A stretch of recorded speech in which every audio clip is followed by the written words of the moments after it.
queria começar hoje fazendo uma pergunta para vocês. A pergunta é: qual foi o dia mais importante da sua vida? Aquele dia que representa um divisor de águas para tudo que você tem vivido hoje. Vocês se lembram desse dia? Ah, que bom, eu também lembro. Eu fico pensando, esse dia ele pode ter sido um dia triste, de uma perda significativa, ou uma conquista significativa.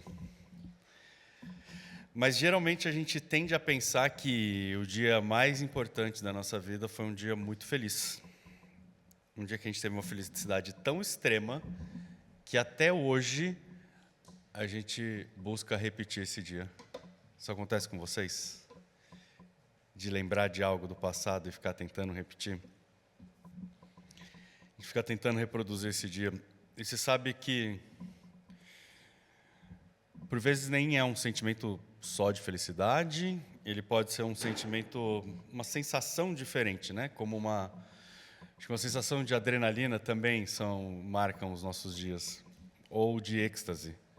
Êxtase, eu fui procurar no dicionário, e aí estava no dicionário que falava aquela sensação que te transporta para fora de si. Então, assim, eu acho que todo mundo consegue lembrar de alguma coisa assim. E aí eu fiquei pensando, essa busca incessante de repetir a sensação ou a felicidade, ela também é hoje um dos maiores maus da nossa sociedade.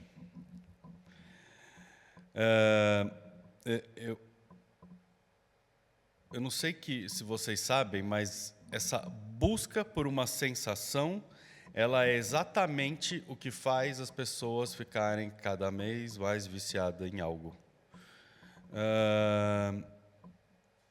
Eu não sei o quanto as pessoas sabem, mas quando um ser humano ele faz uso de crack, da droga, crack, a primeira vez ele sente uma sensação tão indescritível e, por todos os relatos, dizem que essa sensação só acontece mesmo na primeira vez. E aí aquilo é algo tão diferente, tão sublime para a pessoa que está usando, que ele acha que sempre vai ser assim, e aí ele fica repetidamente indo atrás do crack para ter aquela sensação de volta. E ele nunca consegue mais ter essa sensação. E é por isso que hoje a gente vê tantas pessoas viciadas em crack, porque eles querem cada vez mais para ter aquela primeira sensação, mas eles nunca conseguem ter aquela sensação. Então viram um espiral e as pessoas não conseguem sair daquilo. E se o dia mais importante da nossa vida foi um dia feliz e a gente quer repetir esse dia, pode ser que a gente não seja viciado em crack, mas a gente vai ser viciado em alguma coisa que vai se tornar um ídolo na nossa vida, talvez.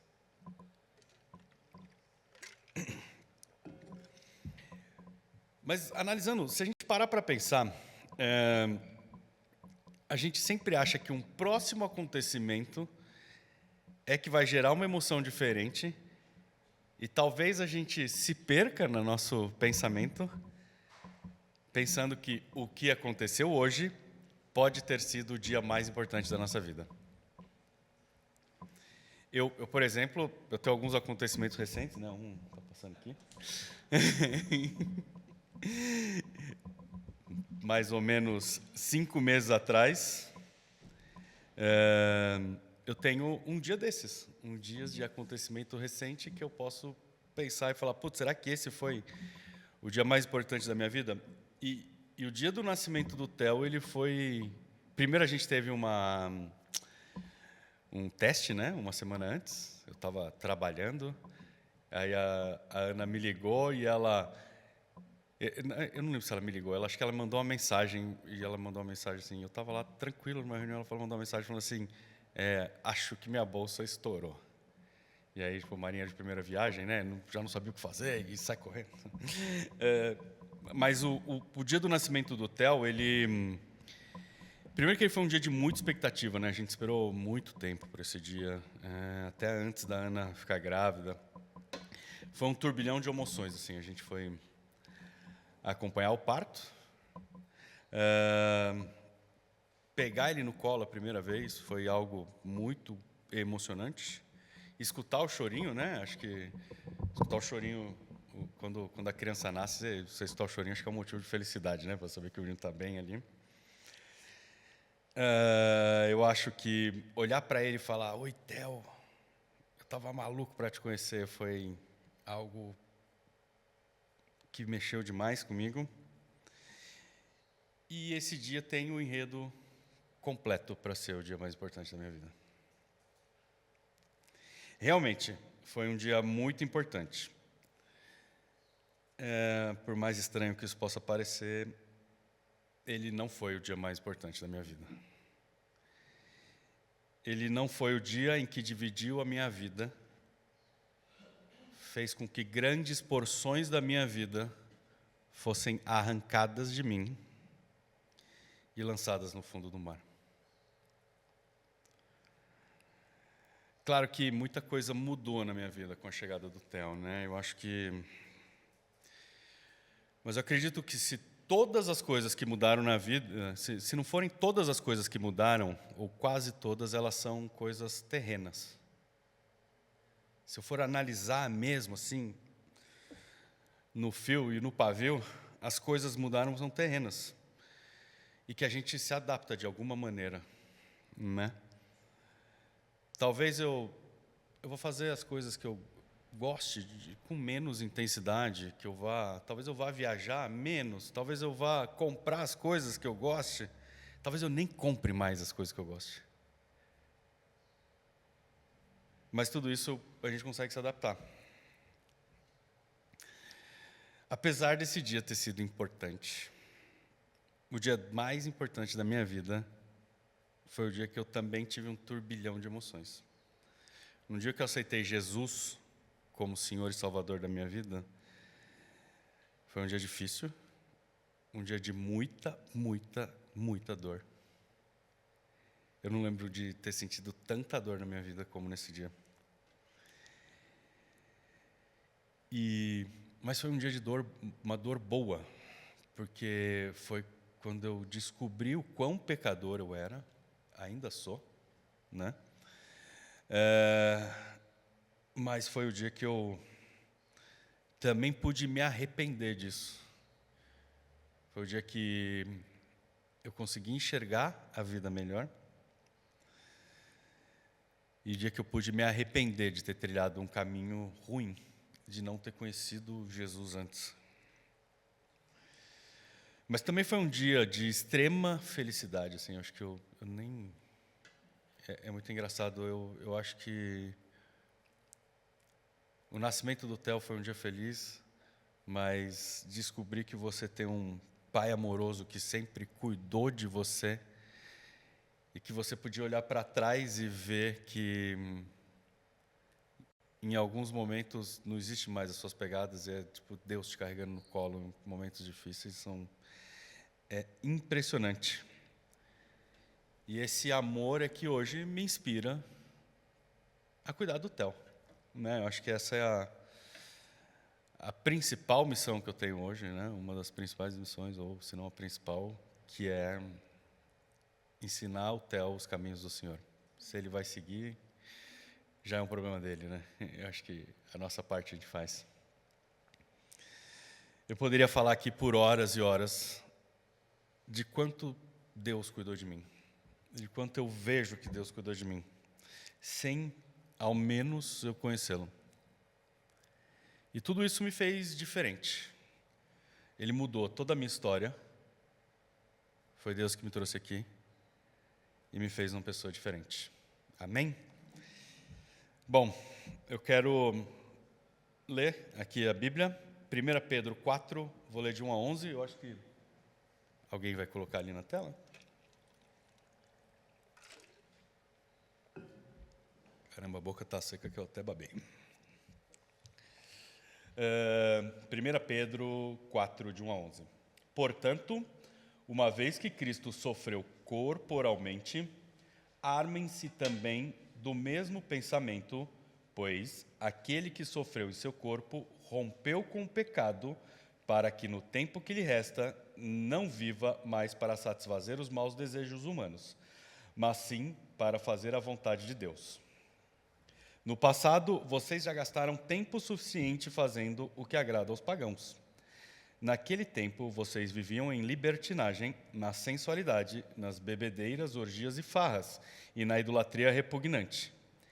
Eles acham estranho que vocês não se lancem com eles na mesma torrente de imoralidade e por isso os insultam. Contudo, eles terão que prestar contas àquele que está pronto para julgar os vivos e os mortos. Por isso, mesmo o Evangelho foi pregado também aos mortos, para que eles, mesmo julgados no corpo segundo os homens, vivam pelo Espírito segundo Deus. O fim de todas as coisas está próximo. Portanto, sejam criteriosos e estejam alertas. Dediquem-se à oração. Sobretudo, amem-se sinceramente uns aos outros, porque o amor perdoa muitíssimos pecados. Sejam mutualmente hospitaleiros, sem reclamação. Cada um exerça o dom que recebeu para servir os outros, administrando fielmente a graça de Deus em suas múltiplas formas. Se alguém fala, faça-o como quem transmite a palavra de Deus. Se alguém serve, faça-o com força que Deus provê, de forma que em todas as coisas Deus seja glorificado mediante a Jesus Cristo, a quem seja a glória e o poder para todos sempre. Amém? Baixe sua cabeça, vamos orar. Pai amado, muito obrigado por suas bênçãos, Pai, que se renovam a cada manhã. Pai, obrigado por sua palavra, que ela é rica, viva, não importa quanto tempo passe, ela está sempre atual e ela sempre preenche a nossa vida, Senhor. Pai, nos dê entendimento da sua palavra, que a gente possa sair daqui um pouquinho melhor do que nós entramos, que a gente possa sair daqui com a certeza de que seu Espírito atua no nosso coração, Senhor, e que a gente possa sair daqui hoje com a certeza de que a gente vai aplicar a palavra de Deus, a sua palavra na nossa vida, Pai. Que seu Espírito tome conta da nossa vida, que seu Espírito nos guie pelos esses próximos minutos. Muito obrigado por tudo, em nome de Jesus. Amém.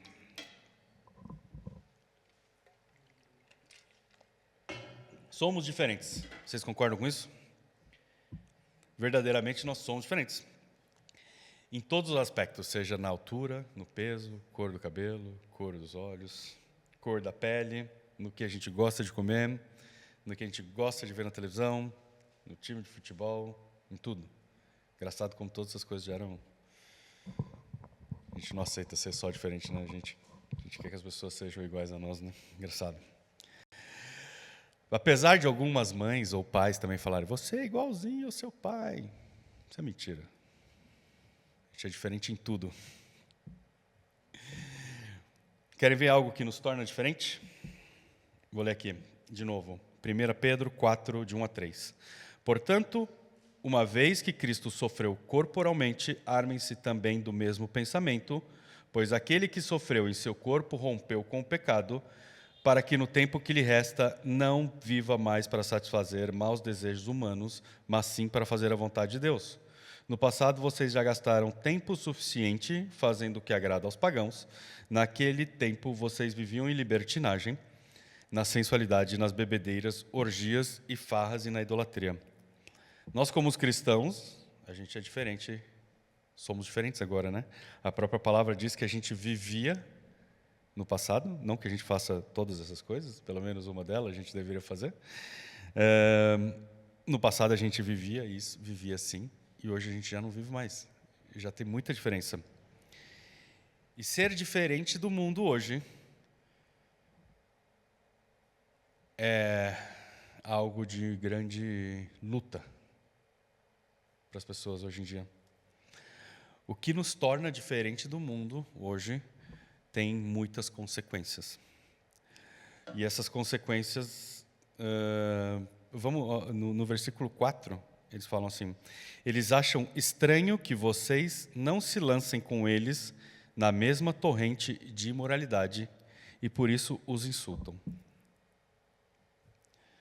Alguém aqui já perdeu amigo por ser cristão? No trabalho as pessoas já olharam diferente para você? Por você se posicionar como um cristão? Até mesmo na sua família, né? Já aconteceu isso dentro da própria família. Muitas famílias acontecem isso. E a gente acaba de vivenciar alguns momentos de insultos, né? Eu acho que as Olimpíadas, elas foram muito engraçadas. Como as Olimpíadas, quando elas começam, elas foram, acho que, um dos piores momentos mundiais de insultos ao cristianismo. Ela continua assim, porque as pessoas têm ameaça de punição por qualquer tipo de declaração de fé nas Olimpíadas. A menina brasileira, quando ganhou a medalha, ela fez em libras lá: Jesus é o caminho, a verdade e a vida. E ela ainda vai ser julgada para saber se ela pode disputar as próximas Olimpíadas. Uma menina de 16 anos. Teve muito mais coragem do que muito homem barbado ali.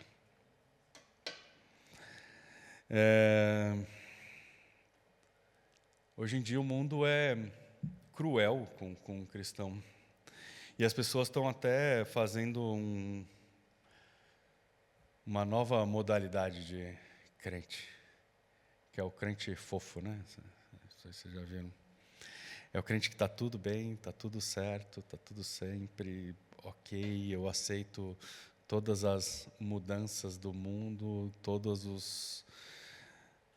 as coisas que Satanás tem feito para mudar só um pouquinho aqui, só desviar só um pedacinho do caminho aqui, a gente começa a aceitar todas essas coisas. Né? Tem tanto assunto polêmico. Não quero nem... Acho que não vou entrar nem nesse mérito, senão vou acabar me perdendo do foco aqui. Bom, a gente viu que a nossa mudança para ser cristão, então a gente não era cristão hoje, nos tornamos cristão, nos faz diferente de todo o resto da sociedade, de todo o resto da humanidade, até, vou dizer. E mais, eles faz com que nós aqui sejamos iguais.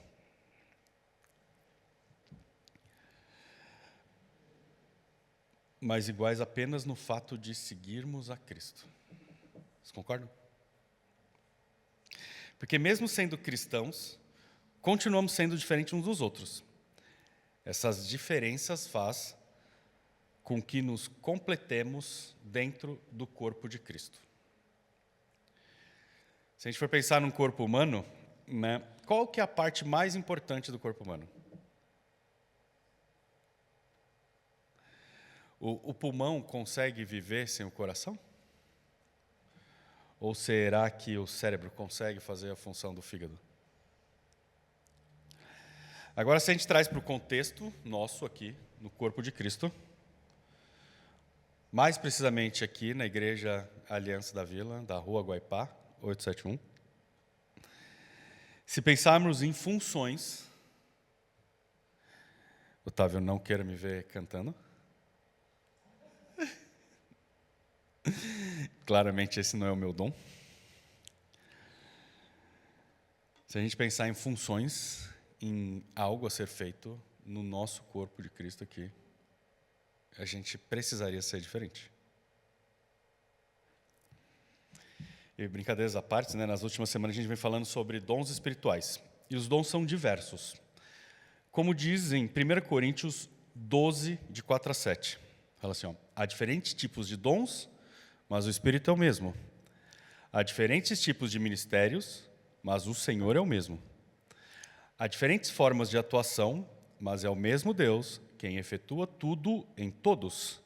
A cada um, porém, é dada a manifestação do Espírito, visando ao bem comum. A gente, acho que vem algumas semanas já falando sobre dons, né? E os dons, eles são... mais de uma pessoa fala sobre dons, né? Paulo fala sobre dons, Pedro fala sobre dons. Em Romanos 12 inclui alguns dons diferentes dos dons encontrados em 1 Coríntios 12. Mas alguns se sobrepõem ali. E quando Pedro fala sobre o assunto, no próprio capítulo 4 aqui, ele não especifica nenhum tipo de dom, mas ele categoriza esses dons. Eu vou, em alguns estudos já feitos, eu vou trazer aqui para vocês, os dons foram divididos pelas pessoas assim, primeiro de dons milagrosos, que tem apostolado, línguas, interpretação, milagres, cura. Dons habilitadores, que é a fé, discernimento, sabedoria e conhecimento. E dons de equipe, que são evangelizar, profetizar, ensinar, exortar, pastorear, servir, mostrar misericórdia, doar e administrar. Eu anotei aqui, tem todas as passagens bíblicas que falam sobre esses dons.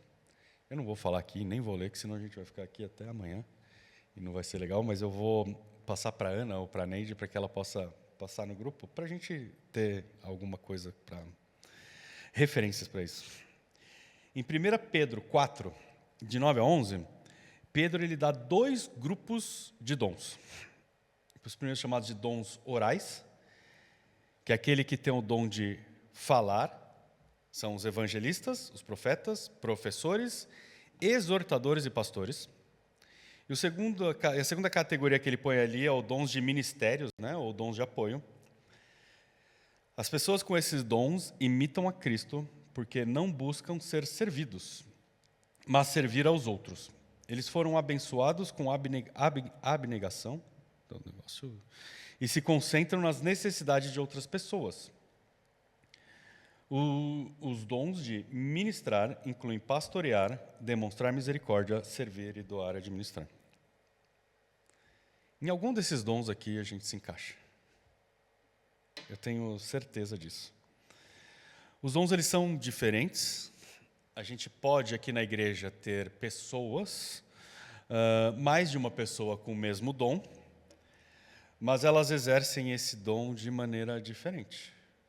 Não necessariamente vai ser sempre igual. O que eu tenho visto hoje em dia é que até nos dons a gente deixa o nosso antigo eu falar mais alto. Quantas vezes você já viu até algum tipo de fofoca, sei lá, alguma coisa, fulano achar que a pessoa X não canta tão bem, ou a pessoa Y não faz algo tão bem, ou a pessoa J não consegue ajudar em alguns momentos da igreja? E às vezes a pessoa fala assim, acho que se eu tivesse no lugar dessa pessoa, eu faria melhor. O cara nem se ligou que o dom dele é fofoca, né?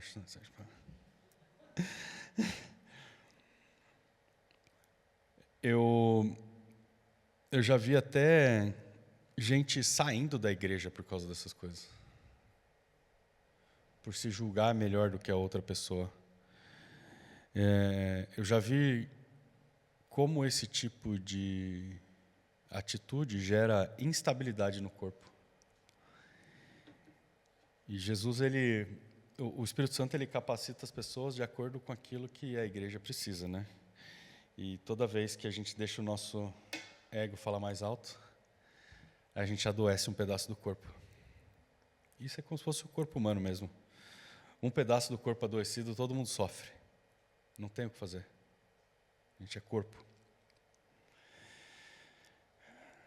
Eu já vi muita gente achar que tem o dom mais aperfeiçoado que outra pessoa, e, por causa disso, até boicotar alguma coisa, ir embora, ou adoecer o corpo como um todo. Assim como a gente falou sobre o corpo humano, não existe dom que seja melhor ou pior, maior ou menor. Pode ser sim que algum dom faça você aparecer mais perante o corpo. Faça você vir aqui na frente, cantar, tocar, pregar, fazer qualquer outra coisa. Mas a igreja precisa das pessoas com todos os dons. Existe muito trabalho a ser feito. O Davi falou aqui que ele sentiu na pele de Deus cutucando ele para ir orar pelo morador de rua. E ele estava orando para que alguém fizesse isso, né? E acho que Deus deu claramente a missão para ele. Mas é assim, Davi. Eu já me senti muitas vezes assim, incapacitado. Mas a palavra de Deus diz: cada um exerce o dom que recebeu para servir aos outros, administrando fielmente a graça de Deus em suas múltiplas formas. Ser cristão é você de noite se deparar com um sentimento de incapacidade ou de indignidade. Eu quero dizer que é verdade isso. Nós somos todos incapazes, de fato, e indignos. Na Bíblia diz, né, que eu não sou digno de amarrar as sandálias do meu mestre. Mas quando tem o chamado, é o Senhor quem capacita e utiliza instrumentos frágeis para demonstrar o seu poder. Então, independente do que você faça, saiba que usar o seu dom é a vontade de Deus. O seu dom. Não aquele dom que você acha que tem que ser para aparecer, não aquilo que você acha que tem que fazer porque você acha que é melhor que outras pessoas, nada por inveja, nada por orgulho, nada por egoísmo, mas por amor a Deus. Deus quis assim. Deus, Ele quer assim. Então, a minha resposta é: assuma o seu dom. Claro que a gente tem um ou outro dom que, em um ou outro, o dom se manifesta com mais facilidade. Né? Assim, os dons naturais, eles são aperfeiçoados, como tocar violão, como, sei lá, pintar, cozinhar, todas essas coisas. Eles são aperfeiçoados à medida que a gente pratica. E os dons espirituais também são assim. Eu vou usar o exemplo do Davi de novo, né? Eu odeio quando o Carlos faz isso e me usa como exemplo, mas, Davi, desculpa. Amanhã você vai passar de novo por um lugar e Deus vai te incomodar e você vai falar com essa pessoa. Tremendo de medo. Morrendo de medo de ela te rejeitar, de ela te xingar, de todas essas coisas. Mas você vai fazer, porque o Espírito Santo está te capacitando para isso. Você vai passar depois de uma semana em outro lugar e Deus vai fazer a mesma coisa. Depois de um mês, vai ser natural. Você vai procurar esses lugares. Vai ser onde você vai querer estar. Então, o que eu digo é que todos nós possamos assumir o dom que Deus nos deu e praticar o dom que Deus nos deu. Porque quanto mais a gente praticar esses dons que Deus nos deu, mais a gente vai aperfeiçoar isso, mais o Espírito Santo vai trabalhar através de nós, menos vergonha a gente vai ter desses momentos. Só assim a gente vai estar apto a cumprir o que tem em 1 Pedro 4, 10 a 11. Cada um exerce o dom que recebeu para servir aos outros, administrando fielmente a graça de Deus em suas múltiplas formas. Se alguém fala, faça-o como quem transmite a palavra de Deus.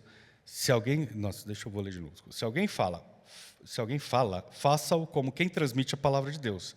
Se alguém serve, faça-o com a força que Deus provê, de forma de que todas as coisas Deus seja glorificado mediante Jesus Cristo, a quem seja a glória e o poder para todos sempre. Amém?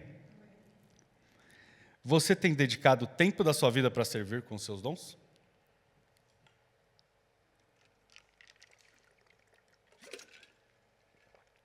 A sua prioridade hoje é glorificar a Deus? Você tem dedicado o seu tempo para o seu dom? Você tem dedicado isso à igreja, ao corpo de Cristo, às outras pessoas? Lá no começo, vou ler aqui de novo.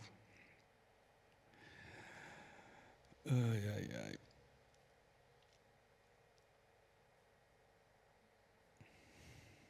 Por isso o mesmo evangelho foi pregado também aos mortos, para que eles vivam, mesmo julgando no corpo de Deus homens, e vivam pelo Espírito segundo a Deus.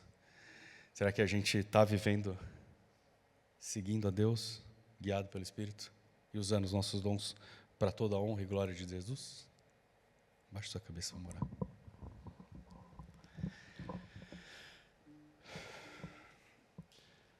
Pai amado, muito obrigado por tudo, Senhor.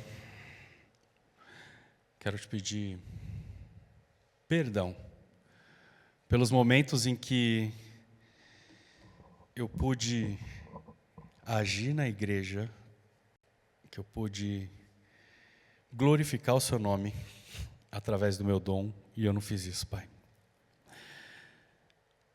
Pai amado, muito obrigado pelo seu Espírito que vive em nós e que nos guia cada dia.